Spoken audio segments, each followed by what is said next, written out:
সমষ্টির গৌরব, ছয়গাঁও সমষ্টির সবের চোখের মণি, ছয়গাঁও সমষ্টির উন্নয়নের বাহক, যার নামে পরিচয় আমার সম্মানীয় দাদা রকিবউদ্দিন আহমেদ ডাঙ্গরিয়া, মঞ্চ উপবিষ্ট ৩ নং গরমের জেলা পরিষদের ভারতীয় জাতীয় কংগ্রেস দলের মনোনীত প্রার্থী আসমিনা হক চৌধুরী ডাঙ্গরিয়ানি, মঞ্চ উপবিষ্ট টুকরাপাড়া আঞ্চলিক পঞ্চায়েতের ভারতীয় জাতীয় কংগ্রেস দলের মনোনীত প্রার্থী ফিরোজা বেগম ডাঙ্গরিয়ানি, মঞ্চ উপবিষ্ট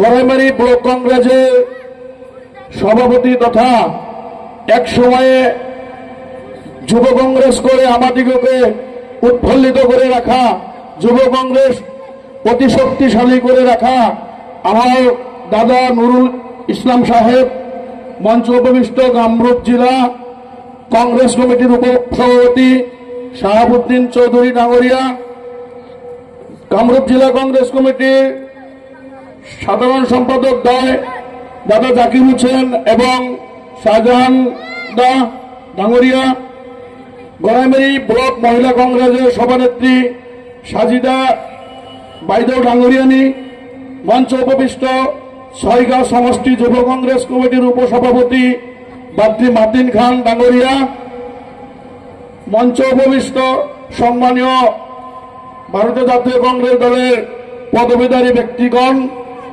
এই সভায় উপস্থিত সাংবাদিক বন্ধু সকল এবং ভারতীয় জাতীয় কংগ্রেস দলের নিষ্ঠাবান কর্মী, মুরব্বী, আইমাত্রী এবং ভারতীয় জাতীয় কংগ্রেস দলের সৈনিক বন্ধু সকল, আমি প্রথমে আমার পরিচয় দিচ্ছি। আমার নাম আজিরুল সরকার, আমার বাবার নাম মুজাফর আলী, নিপিন কুশওয়ারি বললে সবাই জানত।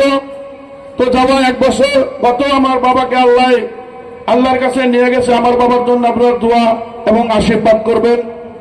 আমার গাঁও জর্শিমুলি সর্দার রাইস, আজকে সভা সভাপতিকে ধন্যবাদ জ্ঞাপন করছি আমাকে অল্প সময় দেওয়ার জন্য। আপনারা জানেন আগন্তুক পঞ্চায়েত নির্বাচনে আমার পরিবার আসমিনা হক চৌধুরীকে আমাদের ছয়গাঁও সমষ্টির সম্মানীয় বিধায়ক রকিবউদ্দিন আহমেদ সাহেব তিনি আমাকে প্রার্থিত্ব প্রদান করেছে, টিকিট প্রদান করেছে। বহুত লোকে চা করে অলিয়ে গলিয়ে সমালোচনা করে। আমি এই সমালোচনার লোকেকে বলছি যে আমার বিধায়ক মহোদয়ের কথা আপনারা সমালোচনা করেন, আপনারা সাবধান হন। আমার বিধায়কে আমাকে টিকিট প্রদান করেছে, বিনা পয়সায় টিকিট প্রদান করেছে। আপনারা সবাই জানেন ভারতীয় জাতীয় কংগ্রেস দলের সঙ্গে আজকে 17টা বছর আমি একরাহে অতি নিষ্ঠাভাবে কাম করছি।